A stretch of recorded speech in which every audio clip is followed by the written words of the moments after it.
I remember the exact moment it all fell apart. It was a Thursday evening, the kids were playing in the living room, and Emily, my wife, was in the kitchen making dinner. The smell of her famous spaghetti sauce filled the air, and for a fleeting moment, everything felt normal. But beneath that surface, something was gnawing at me. I didn't know why I felt so uneasy. Maybe it was the late nights, the unexplained absences, or the strange way she'd been avoiding my gaze lately. But I trusted her. I had to. We were a family, after all. We had been married for 8 years, and in all that time I never questioned our bond. But that night was different. That night, everything changed. I had been hearing rumors. I've noticed Emily hasn't been herself lately. One of my friends mentioned a few weeks ago. Another time, a colleague pulled me aside and asked if everything was all right at home. "She just seems distant," he said. I shrugged it off, convinced it was just the stress of everyday life. But there was one nagging thing that kept coming back to me, the one thing I couldn't ignore. My youngest, Charlie, had been asking about his real dad. At first, I thought it was a weird phase, some kind of child's curiosity, but I couldn't shake the thought that maybe he knew something I didn't. Why would a 5-year-old even bring that up? Felt wrong, like something was lurking beneath the surface of our seemingly perfect life. So, one night, after everything had settled down, I decided to do something I never thought I would. I ordered a DNA test. I know it sounds drastic, but I had to know. I couldn't keep living in the dark, constantly wondering if my children were really mine. The doubt had been building for too long. I had to face the truth, no matter how painful it might be. Felt like an eternity waiting for the results. Every day, I convinced myself that I was overreacting, that the rumors, the doubts, and the questions didn't mean anything. But deep down, I knew I couldn't ignore it any longer. And when that letter arrived, sealed and official, I knew that whatever was inside would change my life forever. I opened it slowly, not sure if I was ready for what it might reveal. The results were clear, too clear, and I could hardly believe what I was reading. None of the children are biologically mine. The words hit me like a freight train. My head spun, and I felt my heart stop in my chest. I had spent the last several years pouring my love and energy into these children, believing they were mine. I had raised them, taught them, loved them as my own, and now I was being told they weren't. It was as if the ground had been pulled from beneath me, and I was left to fall into an abyss of hurt and betrayal. I didn't know what to do with the information. My world had just crumbled. The woman I loved, the mother of my children, had lied to me for years. And all at once, I realized that nothing about my life had been what I thought it was. I was done. I had to face the truth. I had to walk away from everything. The woman I married, the children I raised, they weren't mine, and I couldn't stay in a world built on lies. That night, I made the hardest decision of my life. I left. I walked out the door, and I never looked back. Everything I had known, everything I had worked for was shattered. And in that moment, I realized that I would never be the same again. The days leading up to the discovery of the DNA test results were filled with a strange, gnawing feeling that I couldn't shake. I didn't know exactly what was wrong, but something about my family, my life, and my marriage felt off. When you've been with someone for as long as I had been with Emily, you get to know them in ways that go beyond words. You know the little habits. She was the woman I had fallen in love with all those years ago. We had built our lives together. I had always believed in the purity of our bond, the strength of our commitment. After 8 years of marriage, I thought I knew her better than anyone. But something in her had changed. The closeness we'd always had seemed to slip away with every passing day. Our 3 children were everything to me. Charlie, the youngest at 5, was a bundle of energy, asking endless questions and filling the house with his curiosity. Emma, my middle child at 7, was my quiet thinker, always lost in books, while Alex, the oldest at 10, was the rock of the family, always looking out for his younger siblings. They were my world. I had raised them as my own, loved them, and given them everything I could. I thought that was enough. I had no reason to question anything. But as the weeks passed, I began to feel a discomfort settling in my heart. It started with the late nights. Emily had always been the kind of person who was home after work, ready to spend time with the family. But for the last few months, she had become distant. She'd stay late at work, making excuses about deadlines, meetings, or social events she had to attend. I knew Emily's job was demanding, but it had never been this bad before. It was subtle at first, small deviations from the routine, but over time it became glaringly obvious that something was wrong. I tried not to let it bother me.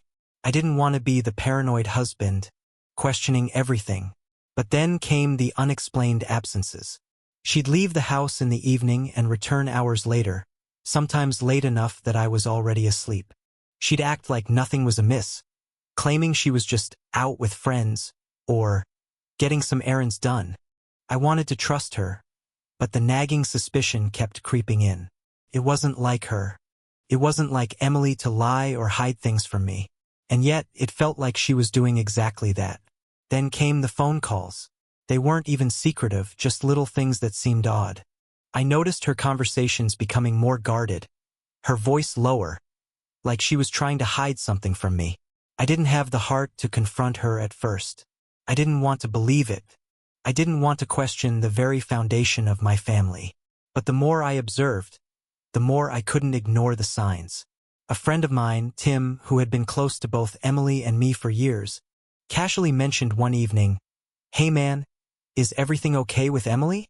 I've noticed she's been a little different lately." That comment stayed with me longer than it should have. The way he said it, the concern in his voice, made me uneasy.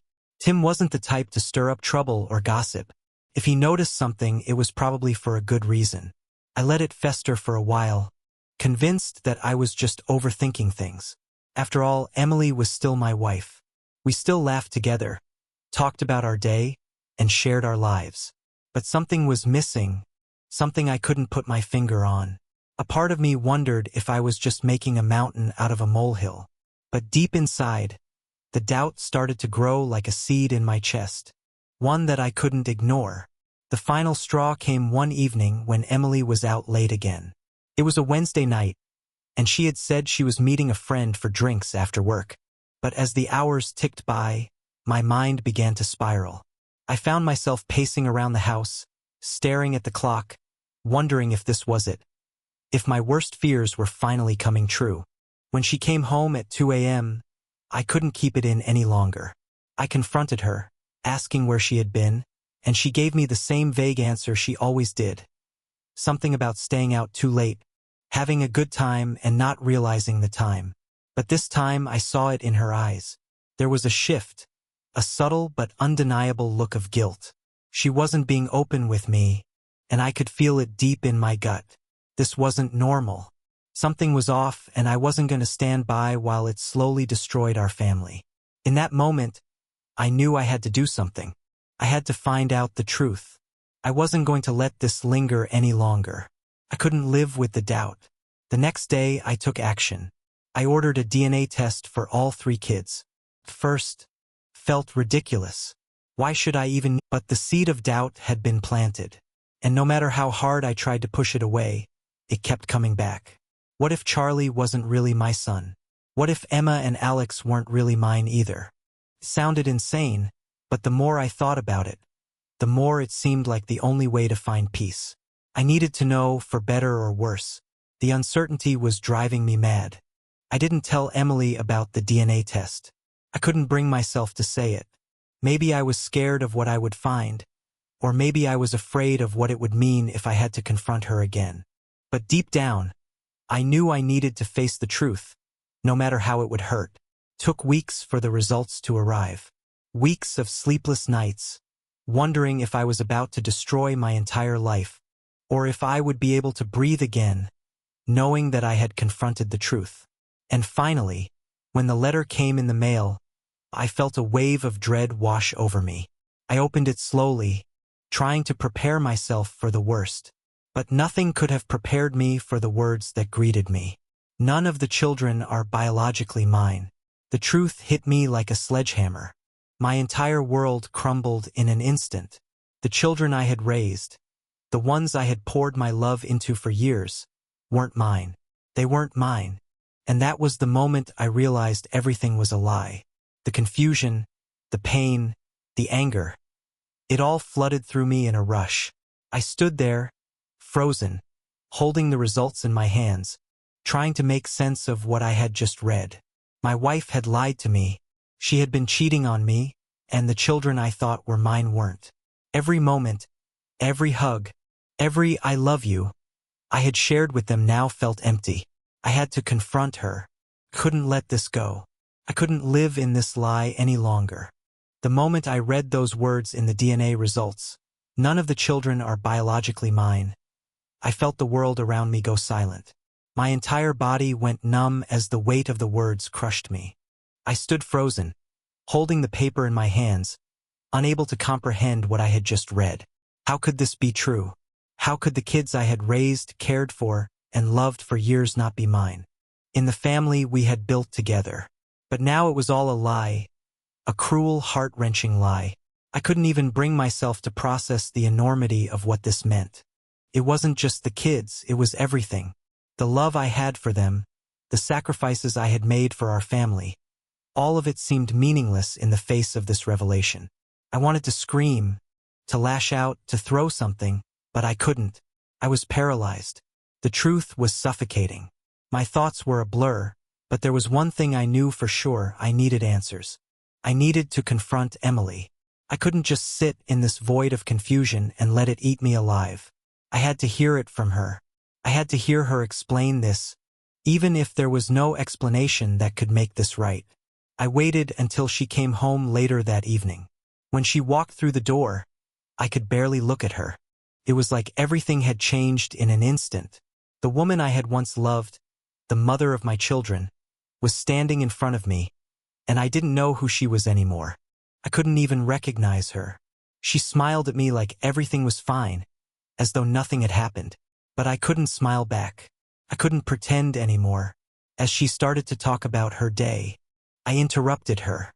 "Emily," I said, my voice shaking with emotion, "we need to talk." Her face froze. She must have known something was wrong.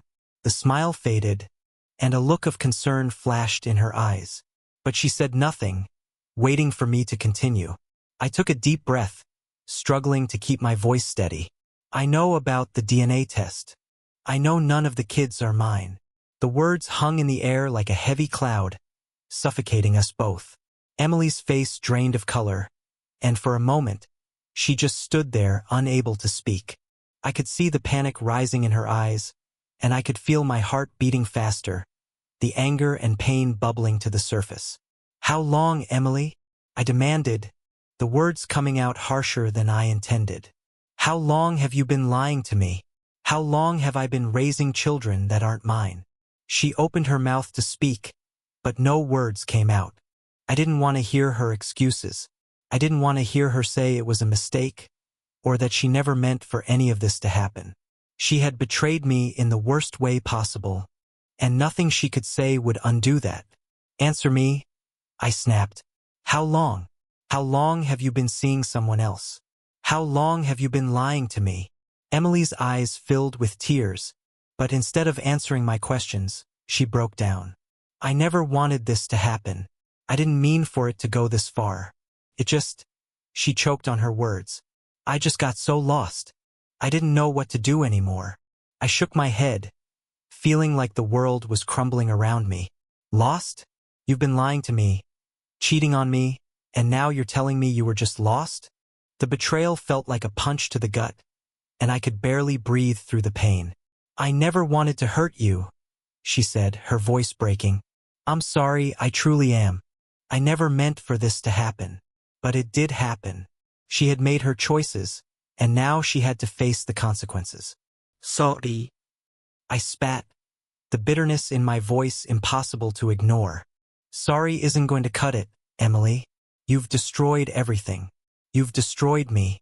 I've been a father to these kids, and now I find out that none of them are even mine? I've been living a lie, and you're telling me sorry?" She took a step towards me, but I recoiled, unable to look at her any longer. "Please," she whispered. "I never meant for it to be like this. I made mistakes. I made terrible decisions, but I still love you." I laughed bitterly, the sound hollow and painful. "Love me? After all of this? You don't love me, Emily. You loved the attention. You loved the excitement of someone else. You loved knowing you could get away with it." She looked at me with pleading eyes, but I couldn't find it in me to forgive her. Not now. Not after everything she had done. "It's too late," I said, my voice soft but final. "I can't do this anymore. I can't live in this lie." For the first time in our marriage, I felt like I was talking to a stranger. The woman standing in front of me was no longer the Emily I had married, no longer the mother of my children. She was someone else, someone I couldn't recognize, someone who had broken the very foundation of our relationship. I turned away from her, unable to look at her anymore. The decision had been made. It was over. As I walked out the door, I could hear her crying behind me. But I didn't look back. Couldn't. The pain of betrayal was too deep, too raw. I had loved her with everything I had, and she had betrayed me in the most unimaginable way. But even as I walked away, a part of me wondered how much of this was her fault. How much of this was on me for not seeing the signs earlier. Could I have done something to save us? To save the children? The thoughts tortured me as I stepped out into the night, not knowing where to go or what to do next. The twist, however, came the next day when I received a message. It was from a friend of mine, someone I hadn't heard from in years. The message was simple. "I think you need to know the full truth." I felt a chill run down my spine as I opened it, unsure of what more could possibly be revealed. What more could there be? But when I read the rest of the message, I felt my stomach drop. It wasn't just that Emily had cheated on me. It wasn't just that she had lied. The truth was even darker. She hadn't just been with one man. She had been with multiple men, and worse, she had kept this secret from everyone, including her closest friends and family. But there was one thing in particular that shook me to my core. The man who had fathered my children was someone I knew, someone I had trusted. It was Jack, my own brother. Couldn't sleep that night. I lay awake in the dark, replaying everything that had happened. The confrontation, the DNA test results, Emily's tears, and my brother's betrayal. It all seemed like a nightmare I couldn't wake up from. My thoughts kept spiraling, going over the details, the lies, and the shocking truth. And yet, despite the chaos in my mind, one thought kept emerging above all others. Why? Why had they done this to me? Why had my wife, the mother of my children, betrayed me in such a devastating way? And why had my own brother been the one to help her destroy everything I believed in? I thought back to the bond I'd shared with Jack. We were close, closer than most brothers. We had confided in each other, shared our hopes and dreams, and spent countless hours together, building memories and supporting each other. How could he have done this? How could he have crossed that line? And how could Emily, my wife, have chosen him over me, the man she promised to love and cherish for the rest of her life? The more I thought about it, the more the betrayal gnawed at me. I had been blindsided. I had trusted the people closest to me, the people I had given my everything to, and they had both turned their backs on me. But even as the anger and heartbreak overwhelmed me, I couldn't help but wonder if it was a sign that I needed to move forward. I had spent so much time trying to hold on to a life that no longer existed. The family I thought I had, the marriage I thought was solid. Everything was a lie. But the truth was that the person I needed to find again wasn't Emily, or even Jack. It was me. I had to find my strength, my self-worth, and my sense of identity, independent of the people who had betrayed me. It was the hardest thing I had ever done, but it was the only way I could heal. In the days that followed, I focused on rebuilding my life. I sought counseling, tried to reconnect with friends who had been there for me before all of this, and began to take care of myself in ways I hadn't for years. It wasn't easy, and there were moments when the weight of the betrayal threatened to pull me back into the darkness. But slowly, bit by bit, I started to regain a sense of peace. The hardest part wasn't moving on from Emily or Jack. It was learning to forgive myself. The guilt of not seeing the signs earlier, of allowing myself to be manipulated, weighed heavily on my conscience. But I realized that none of this was my fault. I had loved and trusted the people who meant the most to me, and that wasn't something to regret. The only regret I had was not walking away sooner. The children. That was the biggest question left unanswered. Did I try to reach out to them? Did I ever try to explain what happened? I thought about it often, especially as I saw them grow up from a distance. But in the end, I knew that I couldn't force a connection that wasn't there. I couldn't stay in their lives just for the sake of being their father, when my role in their lives was based on lies. Maybe one day they would understand the truth. Maybe one day they would know who I really was and why I had to walk away. But for now, I had to protect myself. I'll never forget the pain, the betrayal, or the heartbreak. Something that will stay with me forever. But I've learned to live with it, and I've learned that sometimes the hardest thing you can do is walk away. I walked away from the life I thought I wanted, the life I thought I deserved. But in doing so, I found the strength to build a new life for myself. One based on the truth, and one where I could be the person I needed to be. And as for Emily and Jack, they've made their choices. They've lived with the consequences of their actions. And though I'll never understand what they did, I've made peace with the fact that I can't control their choices, only my own. So, I walk forward now, not looking back, not with anger, but with the understanding that my future lies ahead, and it's mine to shape. I can't change the past, but I can choose how I move forward, and that, for now, is enough.